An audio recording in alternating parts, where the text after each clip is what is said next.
তলাআল বাদরু আলাইনা মিন সানিয়াতিল বিদা ওয়াজাবা শুকরু আলাইনা মাদআ লিল্লাহি দা। সুবহানাল্লাহ কন্না। এই যে সুন্দর চমৎকার আকারে কবিতা নবীজির শানে। যেমন আমাদের ইতিপূর্বে আমরা যখন ছোটবেলা থাকতাম মাইকের আওয়াজে শুনতাম, রাসূল আমার আল্লাহর দোস্ত আখিরি নবী, আমরা যে তার আদরের উম্মত, উম্মতের করলাম কি। এটা সঙ্গীত না, গজল না? মদিনার বুলবুল নবী রাসূলুল্লাহ পাঠালেন খুশি হয় নিজে মাবুদ আল্লাহ। এই গজল হয়েছে না? আমরা পড়ছি না, আমরা শুনছি না? আখিরাতের কথা স্মরণ কইরাম মুমিন বান্দার যত্ন সহকারে গজল গাইতেন।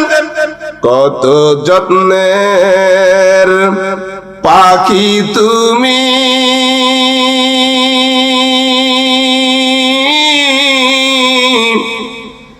কাজল বরণ টিয়া, সময় হলে যাইবা চলে এই দুনিয়ার সব তুইয়া। কত যত্নের পাখি তুমি,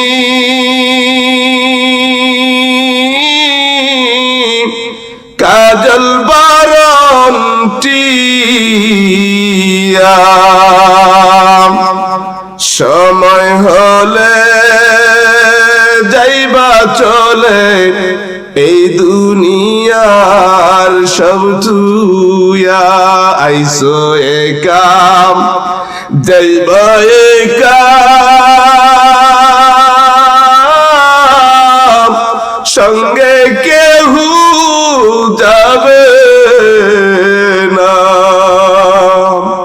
দিন দু চারি কেন্দে সবে, কেউ তো ফিরে চাইবে না। কত যত্নের পাখি তুমি,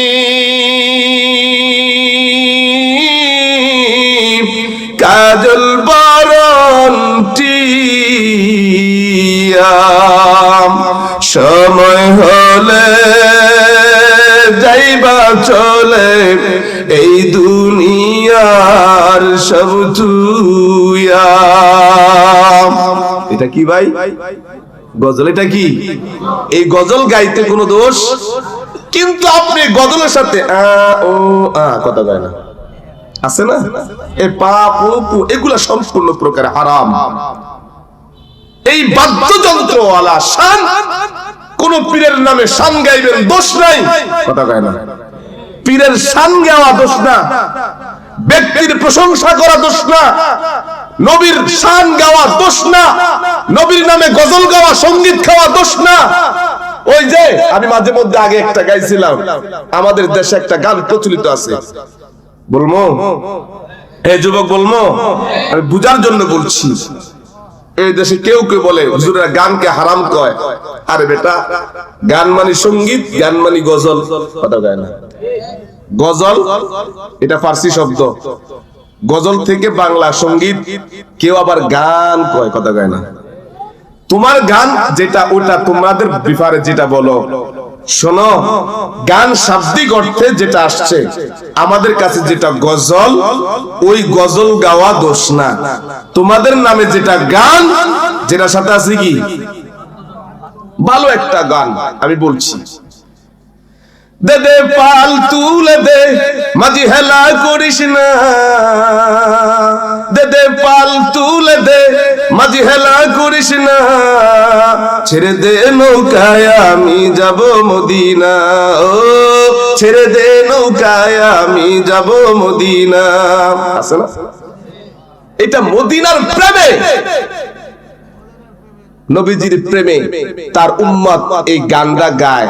কথাটা খুব চমৎকার, খুব সুন্দর, কথা কয় না? কিন্তু বেজালটা কোথায়? এই গান যদি গাও, পৃথিবীর কোন আলেম তোমাকে গান গাইতে নিষেধ করবে?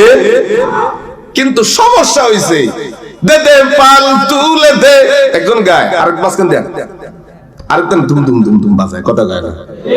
আমার কথা বুঝেন? এই নবীর শান, মদিনাওয়ালার শান গাইতে ইসলাম তোমাকে নিষেধ করে না। শুধুমাত্র নিষেধ হয় এটার সাথে নিষিদ্ধ সেই গান আর তবলা আর ঢোল আর বাঁশির সুর, কথা কয় না? অন্যত্রে রাসূল সাল্লাল্লাহু আলাইহি সাল্লাম বলেন গানের মঞ্চ, কথা কয় না? কিসের মঞ্চ? আওয়াজ করে কোন? সিনেমা। কি জোরে কোন? সিনেমা হল আছে না? সিনেমা হল গানের মঞ্চ, গানের আড্ডা, গানের আয়োজন, অথবা গুনাহের যে কোনো আয়োজনে কেউ যদি ঢুকে, ওই গানের মঞ্চটা পাক না না পাক? আওয়াজ করে কোন? সিনেমা। আওয়াজ করে কোন? আপনার ঈমান, আপনার ঈমান পাক। ঈমান আমার কি? বুঝানোর জন্য বলছি। কেউ যদি কোনো গানের মজলিসে যায়, কেউ যদি কোনো সিনেমা যায়, অথবা কোন গুনাহের মঞ্চে যায়, কেউ যদি জিনার আড্ডা যায়, জিনা জিনা জিনা, বুঝেন? এই যুবক, কইরে তুই আছি, আয় আজকে রাতে, নাউজুবিল্লাহ কন্না যুবক সাইজা গুজা, মাশাআল্লাহ, এই যে জিনাহের জায়গা যাচ্ছে, জেনা না পাক, গান না পাক, সিনেমা না পাক, যেখানে না পাক জায়গা হয়, ও কুতুবপুরের মানুষ, আল্লাহ নবী পয়গম্বর সরদার দু আলম নবী কয়, কেউ যদি কোনো না পাক মজলিসে ঢুকে, ঈমান হলো পাক, গুনাহ হলো না পাক, ওই মজলিসের মধ্যে ঈমান নিয়ে ঢুকতে পারে না। আল্লাহ নবী পয়গম্বর সরদার দু আলম তার ঈমানটাকে হাতে নিয়ে ফেরেশতারা বাহিরে দাঁড়াইয়া থাকি, ওই ভিতরে যখন যায় আল্লাহর গোলামের মধ্যে কোনো ঈমান থাকে না। ওই সময় যদি মালাকুল মউত আজরাইল আইসা যায়, আল্লাহর নবী কয় বেঈমান হইয়া মারা যাবি। বুঝেন নাই? কেউ যদি গানের মঞ্চে মারা যায়, কেউ যদি সিনেমা হলের ভিতরে মারা যায়, কেউ যদি জিনা করা অবস্থায় মারা যায়, এটার নাম কি? অনেক ভাই মোবাইলে গুনাহ করে না? আওয়াজ করে বল, সকলে মিলে বল। কুতুবপুরের মানুষ, তোমাকে একটা কথা জানাইয়া যায়, তোমার দরদে দরদি হইয়া কথা বলবো, মনে কষ্ট নিবেন না, রাগ করবেন না, মনে ব্যথা নিবেন না, আমার উপরে বিরক্ত হবেন না। আজকে আপনার দরদে দরদি হইয়া যেই কথাটা বলি, যখন আপনি মোবাইলের ভিতরে গুনাহের সাথে লিপ্ত হন, সেটা চাই সিনেমার মাধ্যমে, সেটা চাই ছবির মাধ্যমে, সেটা চাই বেগানা পরকীয়া কোন নারীর মাধ্যমে, আপনি যদি আলাপচারিতার মধ্যে লিপ্ত থাকেন, খোদার কসম ঈমান আপনার সাথে থাকে না। ঈমান আপনার সাথে কি থাকে না? মালাকুল মউত আজরাইল কাপ করে যখন আপনার রূহটা টান দিবে, একটা হিন্দুর মউত যেমন আপনার মউতটা তেমন, একটা খ্রিস্টানের মউত যেমন আপনার মউতটা তেমন, একজন বৌদ্ধর মউত যেমন আপনার মউতটা তেমন। আপনার গোসল হবে, দাফন হবে, আপনার জানাজা হবে, আপনার জন্য দোয়া হবে, মিল্লাতি রাসূলুল্লাহর উপরে দাফন হবে। খোদার কসম আল্লাহ নবী পয়গম্বর সরদার দু আলম জানায়া দেয়, এই লোকটা যখন দাফন হবে, সকলে যখন চলে আসবে, হিন্দুর কবরে যেমন অবস্থা তার অবস্থা তেমন, খ্রিস্টানের অবস্থা যেমন তার অবস্থা তেমন, কাফেরের অবস্থা যেমন তার অবস্থা তেমন। কুতুবপুরের মানুষ লক্ষ্য করে শোনেন, তোমার দরদে দরদি হইয়া কথা জানাইয়া যায়, মাহফিলে আসলে আপনার গুনার গাঁটটি রাইখা দেয়, গানের মঞ্চে গেলে ঈমানটা আপনার রাইখা দেয়। ভিতরে ঢুকেন বেঈমান হয়ে, মাহফিলে ঢুকেন ঈমানদার হয়ে। মাহফিলের মঞ্চে মৌত হলে ঈমানের সাথে মৌত হবে, আপনি সোজাসুজি জান্নাতে যাবেন। গানের মঞ্চে মৌত হলে সরাসরি জাহান্নামে চলে যাবেন। চিল্লায় কন্না নাউজুবিল্লাহ। ও যুবক, সিদ্ধান্ত আপনার। বলেন তো আপনি কোন মঞ্চে যাবেন? কথা কয় না। আপনি মাহফিলে আসেন সেটা আমি বলি না, বেঈমান হইয়া মরবেন সেই গানের মঞ্চে যাবেন? কারা কারা যাবেন না এতদিন তো? লিল্লাহে তাকবীর, লিল্লাহে তাকবীর।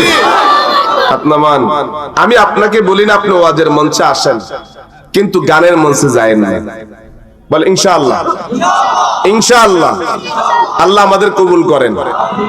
গান হারাম। বলেন গান কি? গান কি? বাদ্যযন্ত্র।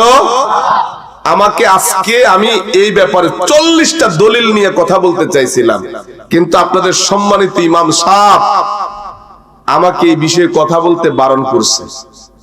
বুঝেন নাই? বলে হুজুর আপনি এই বিষয়ে কথা বললেন না, আপনি এই বিষয়ে কথা বলিয়েন। আল্লাহ, শুধু টাচ দিয়ে গেলাম। মোমেন বান্দা কখনো বাদ্যযন্ত্রওয়ালা গান শুনতে পারে না, যাইতে পারে না। কথা কয় না? তবে মোমেন বান্দার কাজ হলো কোরআন তেলাওয়াত করা, নবীজির উপরে দুরূদ শরীফ পড়া, নামাজ আদায় করা, মাঝে মধ্যে নবীর ইশক ও মুহাব্বতের কিছু কবিতা আবৃত্তি করা দোষ না। কথা কয় না? তালাআল বাদরু আলাইনা মিন সানিয়াতিল বিদা ওয়াজাবা শুকরু আলাইনা মাদআ লিল্লাহি দা। সুবহানাল্লাহ কোন না? এই যে সুন্দর চমৎকার আকারে কবিতা নবীজির শানে। যেমন আমাদের ইতিপূর্বে আমরা যখন ছোটবেলা থাকতাম মাইকের আওয়াজে শুনতাম, রাসূল আমার আল্লাহর দোস্ত আখিরি নবী, আমরা যে তার আদরের উম্মত, উম্মতের করলাম কি। এটা সঙ্গীত না, গজল না?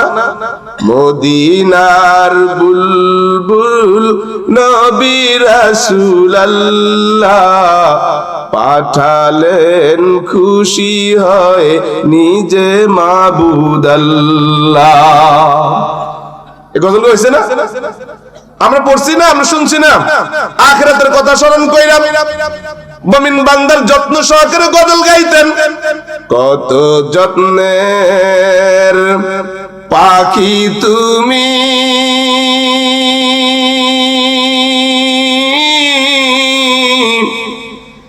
কাজল বরণ টিয়া, সময় হলে যাইবা চলে এই দুনিয়ার সব তুইয়া। কত যত্নের পাখি তুমি,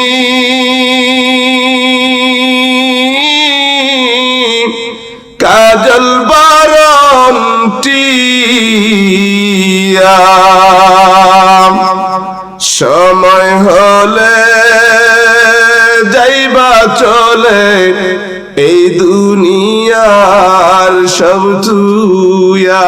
আইসো একাম যাইবা একাম,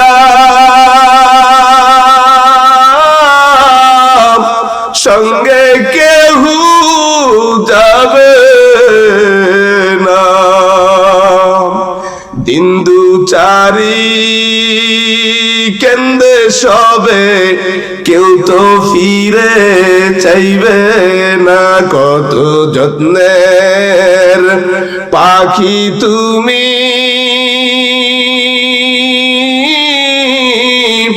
কাজল বরণ টিয়া সময় হলে যাইবা চলে এই দুনিয়ার সব তুইয়া। এটা কি ভাই গজল? এটা কি?